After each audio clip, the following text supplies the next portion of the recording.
बच्चों स्वागत है आप लोग का हमारे चैनल एज एजुकेशन जोन पे। बच्चों आज हम देखेंगे कक्षा 12वीं केमिस्ट्री यानी रसायन विज्ञान के 25 महत्वपूर्ण बहुविकल्पी प्रश्न जहाँ से आपके बोर्ड एग्जाम 2025 में क्वेश्चन बनेंगे। यानी कि ये जो 25 बहुविकल्पी प्रश्न होने वाले हैं ये प्रीवियस ईयर में पूछे गए क्वेश्चन हैं या फिर जिनके बोर्ड एग्जाम 2025 में जहाँ से क्वेश्चन बनने की संभावना है। उससे पहले आप लोगों को करना क्या है, चैनल को सब्सक्राइब करना है, वीडियो को लाइक करना है और वीडियो को अपने दोस्तों के साथ ज़्यादा से ज़्यादा शेयर करना है। जिस प्रकार हमने फिजिक्स का बहुविकल्पी प्रश्न कराया था, 2 वीडियो फिजिक्स का बनाया था अभी हाल ही में, उसी प्रकार से हम केमिस्ट्री का भी बना रहे हैं। तो आपका देखेंगे पहला क्वेश्चन है, शुद्ध जल की मोलरता होती है यानी जो शुद्ध जल है उसकी मोलरता कितनी होती है? 5.556, 0.018, 55.56 या 50.56 यानी शुद्ध जल की मोलरता कितनी होती है? तो जो आपका शुद्ध जल होता है उसकी मोलरता कितनी होती है? तो आपका ऑप्शन नंबर सी एकदम सही होगा, 55.56 यानी कि सी वाला जो ऑप्शन है एकदम सही होगा। इसमें हम आपको जितने भी 25 बहुविकल्पी प्रश्न बताएंगे उसको आप लोगों को कहीं नोट डाउन करना है और अच्छे से जो है याद कर जाना है, क्योंकि ये आपके बोर्ड एग्जाम 2025 के दृष्टिकोण से बहुत ही महत्वपूर्ण होने वाले हैं और यहाँ से क्वेश्चन आपका 100% बनेगा। अगला क्वेश्चन है, 0.2 मोल H2SO4 विलयन की सांद्रता ग्राम प्रति लीटर में होगी। यानी 0.2 मोल कोई H2SO4 का विलयन है, उसकी सांद्रता जो है ग्राम प्रति लीटर में कितनी होगी, ये क्वेश्चन आपसे पूछा है। तो आपका 9.8 होगा, 39.2 होगा, 21.4 होगा, 19.6 होगा, यानी कि इसमें से कौन सा होगा? तो आपका 0.2 मोल H2SO4 विलयन की सांद्रता ग्राम प्रति लीटर में आपका 19.6 होगा, यानी कि ऑप्शन नंबर डी जो है आपका एकदम सही होगा, यानी कि 19.6 जो होगा आपका होगा। चलते हैं अपने अगले प्रश्न की ओर यानी कि तीसरे प्रश्न की ओर। तीसरा प्रश्न है, बिलियन का कौन सा गुण अणुओं की संख्या पर निर्भर नहीं करता है? यानी बिलियन का कौन सा गुण है जो अणुओं की संख्या पर निर्भर नहीं करता है? आपका पराशर दाब, हिमांक अवनमन, पृष्ठ तनाव या वाष्प दाब अवनमन। तो आप देखेंगे पराशर दाब, हिमांक अवनमन और वाष्प दाब अवनमन जो है वो अणुओं पर निर्भर करता है, यानी अणुओं की संख्या पर जो है निर्भर करता है। तो इसमें पूछा है कौन सा गुण अणुओं की संख्या पर निर्भर नहीं करता है? तो आपका जो ऑप्शन नंबर सी होगा एकदम सही होगा, यानी पृष्ठ तनाव जो है वो निर्भर नहीं करता है। अगला यानी कि चौथे नंबर का प्रश्न है, जल के विद्युत अपघटन में बनी ऑक्सीजन और हाइड्रोजन का भारात्मक अनुपात है। यानी आपका जल जो होता है उसके विद्युत अपघटन में ऑक्सीजन और हाइड्रोजन जो होता है उसका भारात्मक अनुपात पूछा है। तो 11 संबंधे 1 संबंधे 4 होगा, 16 संबंधे 1 होगा, 2 संबंधे 1 होगा या फिर 8 संबंधे 1 होगा। यानी कि आपका जल के विद्युत अपघटन में बनी ऑक्सीजन और हाइड्रोजन का भारात्मक अनुपात कितना होगा? तो जो आपका भारात्मक अनुपात इनका होगा 2 संबंधे 1 होगा, यानी कि ऑप्शन नंबर सी जो है आपका एकदम सही होगा। अगला यानी 5वें नंबर का प्रश्न है, धातु जो सरलता से ऑक्सीकृत हो जाती है, यानी इनमें से कौन सी धातु है जो सरलता से ऑक्सीकृत हो जाती है? आपका Cu, कॉपर, Ag, At या फिर Al। तो आपका जो धातु सरलता से ऑक्सीकृत हो जाती है आपका Al यानी कि अल्युमिनियम है। अगला यानी कि छठे नंबर का प्रश्न है आपका, विशिष्ट चालकता की इकाई है, यानी इसमें से विशिष्ट चालकता की इकाई कौन सी? इकाई कहिए या मात्रक कहिए, एक ही बात है। तो आपका विशिष्ट चालकता का मात्रक पूछा है। तो इनमें से आपका विशिष्ट चालकता का मात्रक क्या है? Centimetre square ohm inverse, centimetre ohm inverse तुल्यांक इनवर्स, सेंटीमीटर स्क्वायर ओम या फिर सेंटीमीटर इनवर्स ओम इनवर्स। तो आपका विशिष्ट चालकता का जो मात्रक होता है आपका सेंटीमीटर इनवर्स ओम इनवर्स होता है, यानी कि ऑप्शन नंबर डी आपका जो है एकदम सही होगा। अगला क्वेश्चन है, प्रथम कोटि की अभिक्रिया का अर्ध समय 4 मिनट है, तो 99.9% अभिक्रिया कितने समय में पूर्ण हो जाएगी? यानी प्रथम कोटि की कोई अभिक्रिया है उसका अर्ध आयुकाल यानी अर्ध समय कहिए या अर्ध आयुकाल 4 मिनट है, तो 99.9% अभिक्रिया कितने समय में पूर्ण हो जाएगी? ये पूछा है आपसे 40 मिनट में, 16 मिनट में, 18 मिनट में या 32 मिनट में। जो आपका सही उत्तर होगा वो 40 मिनट होगा, यानी कि ऑप्शन नंबर ए जो है आपका एकदम सही होगा। अगला क्वेश्चन और बताया हुआ क्वेश्चन है, पहले से हमने इस क्वेश्चन को करा रखा है, फिर से रिपीट करा रहे हैं। तो जो बच्चे पहले से हमारी क्लास कर रहे हैं उनको ये पता होना चाहिए।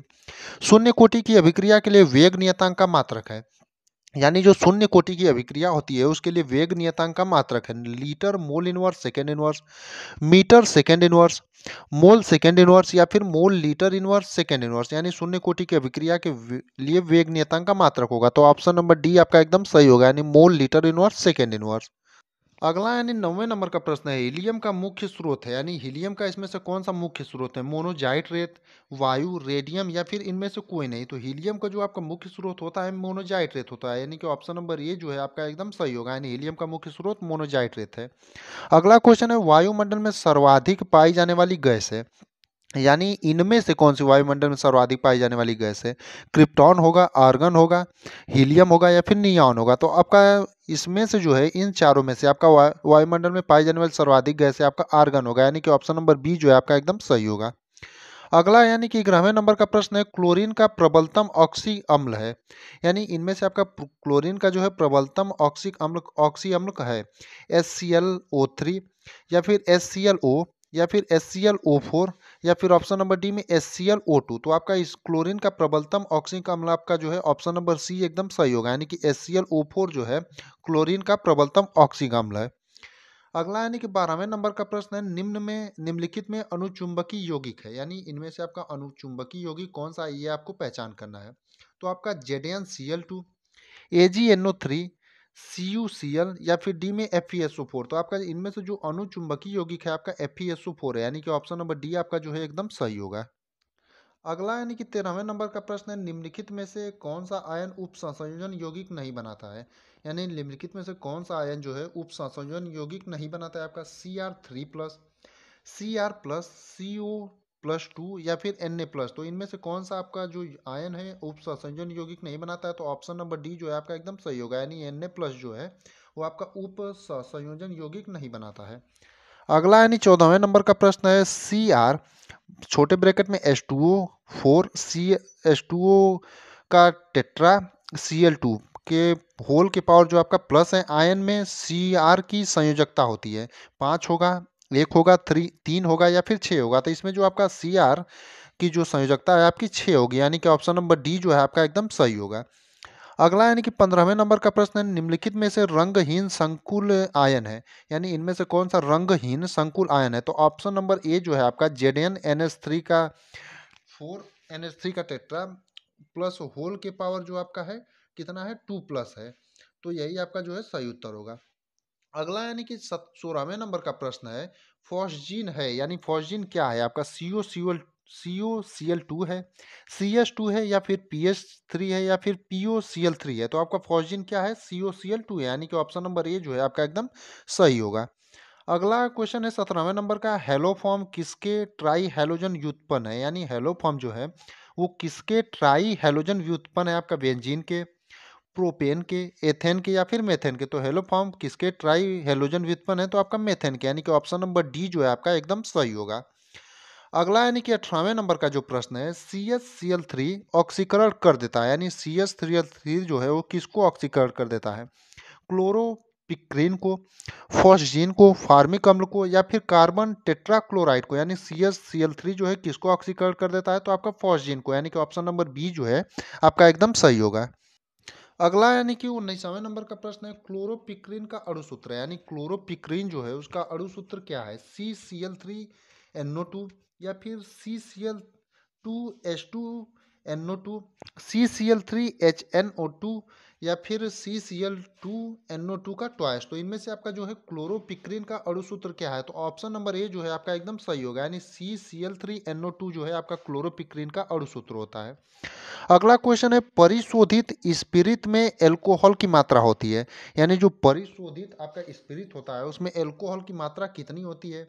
तो आपका ये बहुत ही इंपॉर्टेंट क्वेश्चन है। परिशोधित स्पिरिट में एल्कोहल की मात्रा जो आपकी होती है 95.5% या फिर 75%, 95% या फिर 100%। तो आपका परिशोधित स्पिरिट में जो एल्कोहल की मात्रा होती है 95.5% होती है, यानी कि ऑप्शन नंबर ए आपका एकदम सही होगा। अगले प्रश्न पर जाने से पहले आपसे कहना चाहेंगे कि इसमें हम जो भी 25 आपको बहुविकल्पी प्रश्न करा रहे हैं वो बहुत ही इंपॉर्टेंट हैं और आपके बोर्ड एग्जाम के दृष्टिकोण से बहुत ही ज़्यादा इंपॉर्टेंट होने वाले हैं। तो उसे आप लोग कहीं लिखिएगा और वीडियो को स्किप मत करिएगा, पूरा देखिएगा और 25 के 25 प्रश्नों को कहीं लिख करके अच्छे से तैयार कर जाइएगा। अगला प्रश्न है, ग्लूकोज को एथिल अल्कोहल में परिवर्तित करने के लिए प्रयुक्त एंजाइम है। यानी ग्लूकोज जो है उसको एथिल अल्कोहल में जब परिवर्तित करते हैं तो उसके लिए प्रयुक्त कौन सी एंजाइम है। आपका डाइस्टेस है, इन्वर्टेस है, जाइमेस है या फिर ये सभी। तो आपका ग्लूकोज को जब एथिल अल्कोहल में परिवर्तित करते हैं तो कौन सा एंजाइम प्रयुक्त होता है। तो आपका जाइमेस होता है, यानी कि ऑप्शन नंबर सी जो है आपका एकदम सही होगा। यानी जाइमेस जो आपका एंजाइम है वही आपका ग्लूकोज को एथिल अल्कोहल में परिवर्तन करने के लिए प्रयुक्त होता है। अगला यानी 22वें नंबर का प्रश्न है, फार्मेलिन का जली विलयन है। यानी फार्मेलिन का जली विलयन कौन सा है, एसिटेल्डिहाइड का, फॉर्मिक अम्ल का, फॉर्मेल्डिहाइड का, या फिर फ्लूओरेसिन का। यानी फॉर्मेलिन जो है किसका जली विलयन है, ये क्वेश्चन आपका है। तो फॉर्मेलिन आपका किसका जली विलयन है, फॉर्मेल्डिहाइड का, यानी कि ऑप्शन नंबर सी जो है आपका एकदम सही होगा। यानी जो फॉर्मेलिन है वो किसका जली विलयन होता है, तो फॉर्मेल्डिहाइड का।